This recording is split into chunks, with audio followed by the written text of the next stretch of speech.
Magandang hapon po. Today is Friday. At ang akin pong lulutuin, narito po ngayon sa kusina.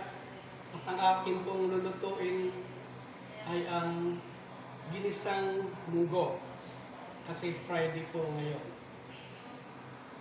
So ito po yung aking mga sangkap. Bumili po ako ng shrimp. Ayan po. Kalahati lang yung binili ko, tapos pinagati ko siya kasi di ko naman gusto ko lang pampalasa. Tapos meron pa ako ditong gulay, ang palaya, kamatis, bawang sibuyas at luya. Yan po. Yan po yung ating mga sangkap. At meron din po tayo ditong luto ng pinalambot ko na to kaninang bago ako umalis papuntang Nesto. Ayan po yung munggo. Pinalambot ko na po yan. Ready to gisa-gisa na yan. At syempre, dito tayo magluluto sa ating bagong kaday. Yan po. Diyan po tayo magluluto. Bibinyagan po natin yan. Yung ating bagong kaday.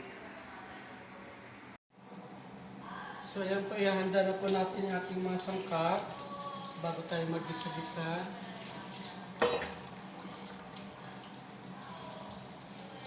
Hugasan po natin muna yung ating mga gulay, ang kamatis,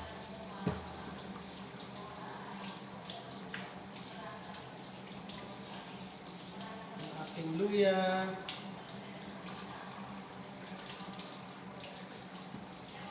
ang ating shrimp. Ayan po. Guys, medyo malalaki po itong shrimp. 20 reals per kilo lang po ito. Pero ang binili ko lang po ay kulang sa kalahati. Kasi pangsahog lang naman sa mga gulay na aking lulutuin. So, yan po. Ihanda ko na po muna yung ang ating luya. Linisin po muna natin.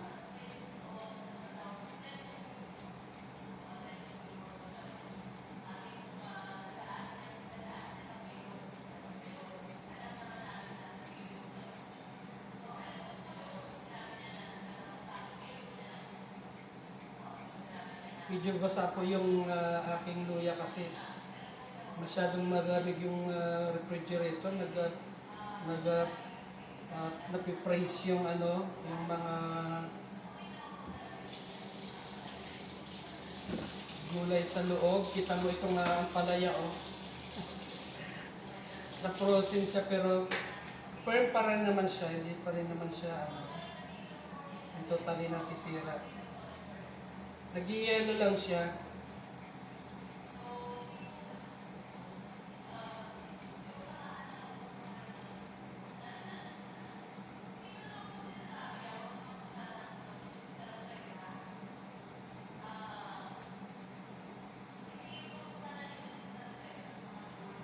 Kaya dapat pagka may mga stock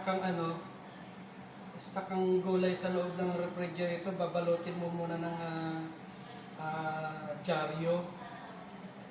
Mga kaibigan, magbalot po kayo ng dyaryo para hindi na agad-agad na tatamaan ng lamig yung gulay kasi na frozen sa loob kahit sa refrigerator lang siya.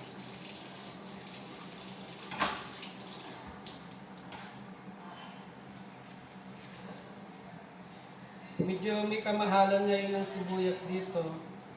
Maabot siya ng 8 reals per kilo.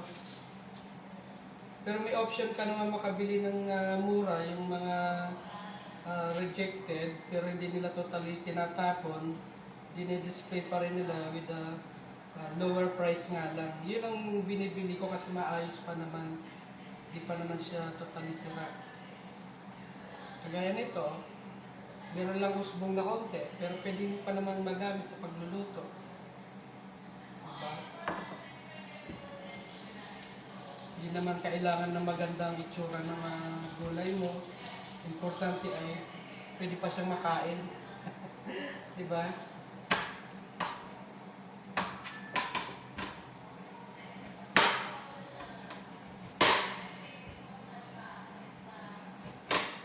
nagluluto pala ako ng ginisang munggo, hindi na ako naglalagay ng dahon ng ampalaya kasi ang mahal.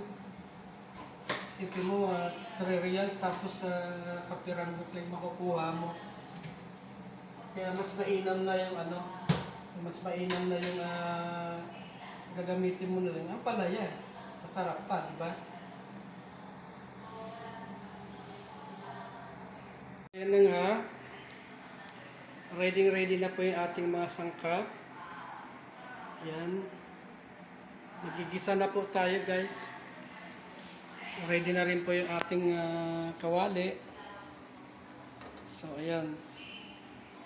Simulan na po natin pagluluto ng munggo gisado. So, ayan po. Painitin po muna natin yung ating kaday or kawali sa madaling salita.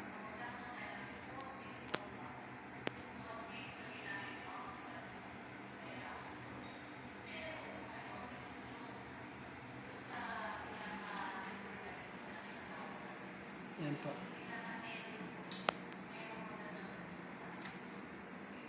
Yan, sa puntong ito, medyo mainit na po yung ating kawali.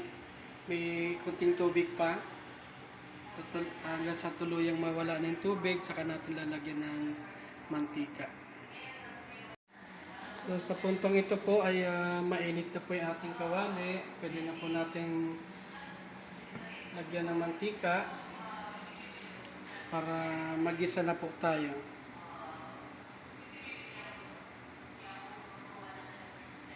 So yan po. Lagyan natin ng konting mantika. So yan po. Ready na ito gisa-gisa.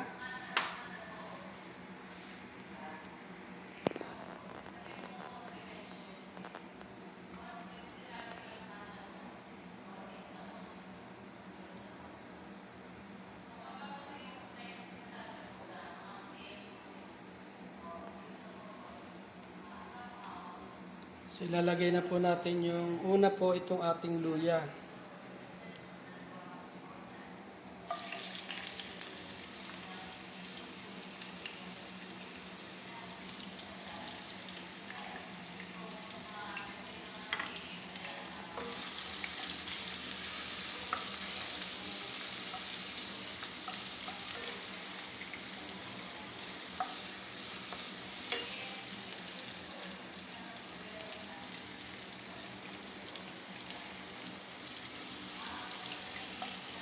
Susunogin po natin ang bagya itong luya. Bali, dalawang klaseng luya po ito. Yung isa yung malalaki. Ang tabas.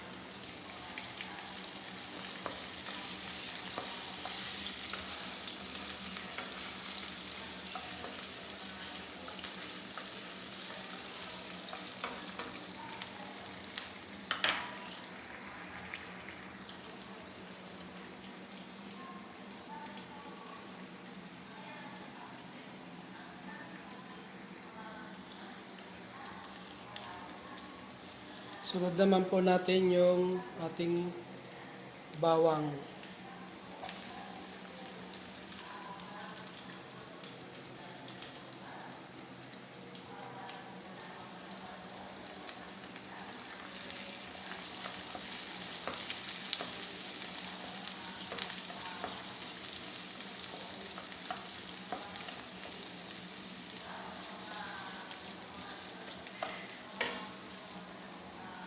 Medyo may naiwan pa rito.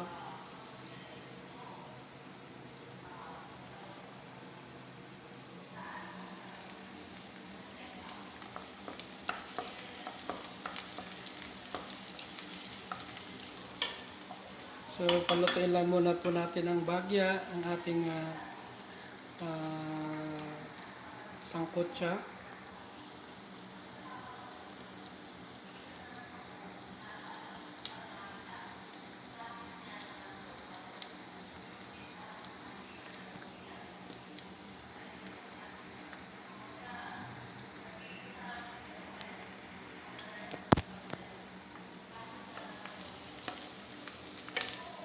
Sa puntong ito, lalagay naman po na natin ating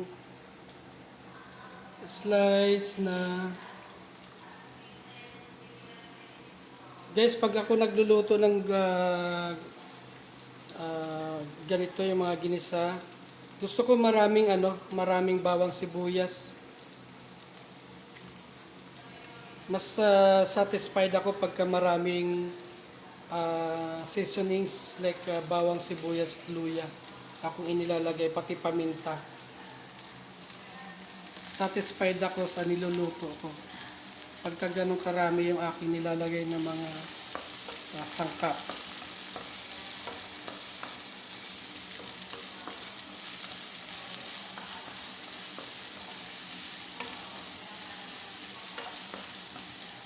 Kaya po muna natin maging translucent yung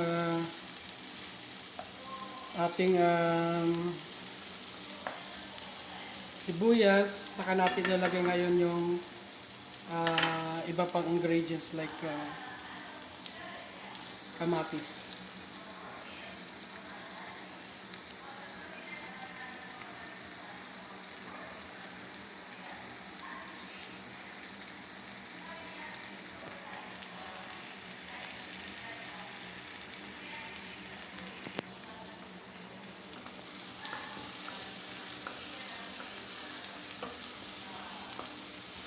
Sa puntong ito, lalagay na po natin yung ating kamatis. Yan po. Ang dami. 2 pirasong kamatis na malalaki yan. Kasi gusto ko yung ang aking gulay ay healthy. Ayan po.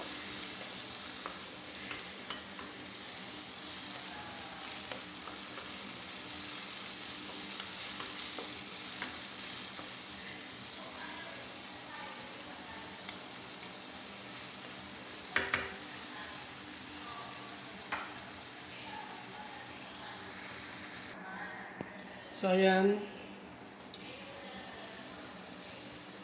Medyo okay na po yung pagkasote ng ating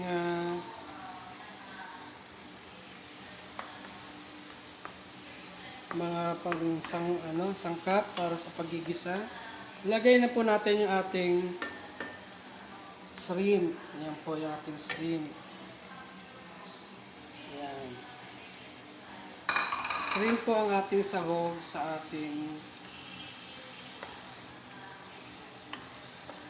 Guys, sorry po hindi po ako nag-aasin sa aking niluluto. Kaya wala pong asin to.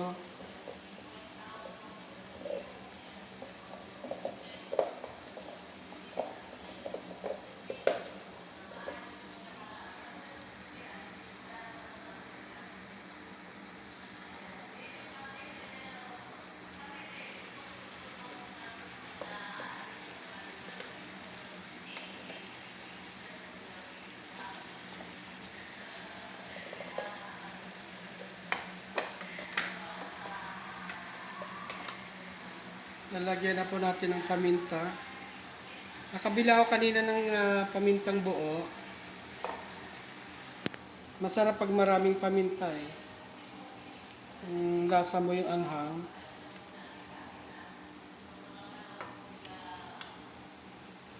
So hayaan po muna natin maluto yung shrimp bago natin ilalagay naman yung ating ibang sangkap. Ang main ingredients ay ang munggo. So ready na po siya, naandito. Itinabi ko muna saglit kasi wala akong enough space. So ayan na po siya oh. Ang ating pinalambot na munggo, ayan oh.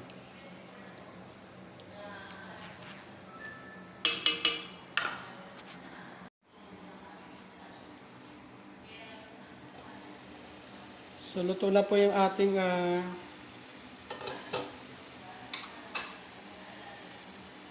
shrimp, guys.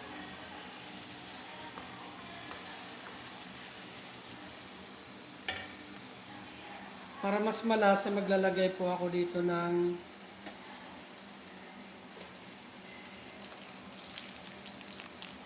Knorr shrimp. seasoning. Yan po yung aking pampalasa. So mamaya po lalagyan po natin yan. So pwede na po natin ilagay ang ating munggo. Hinalo-halo ko ng maigi para madaling isalin.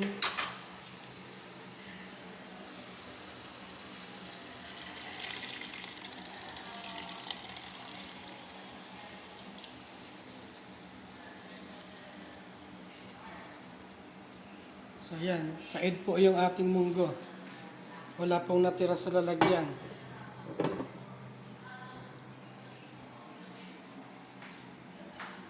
So ayan, hayaan na po natin siyang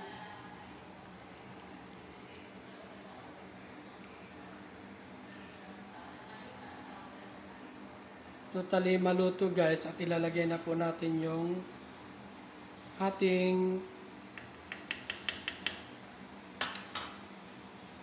ampalaya. So ayan na po guys.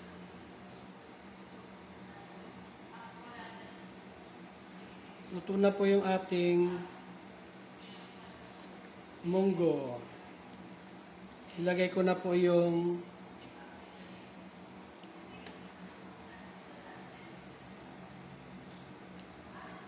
hayaan na lang po natin siyang kumulo para maluto naman din yung ayan po, oh.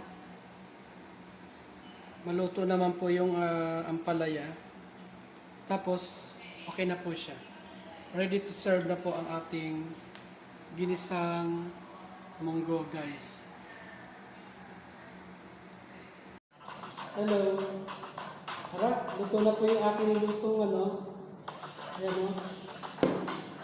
Munggo gisado. With save. So, ready na rin po yung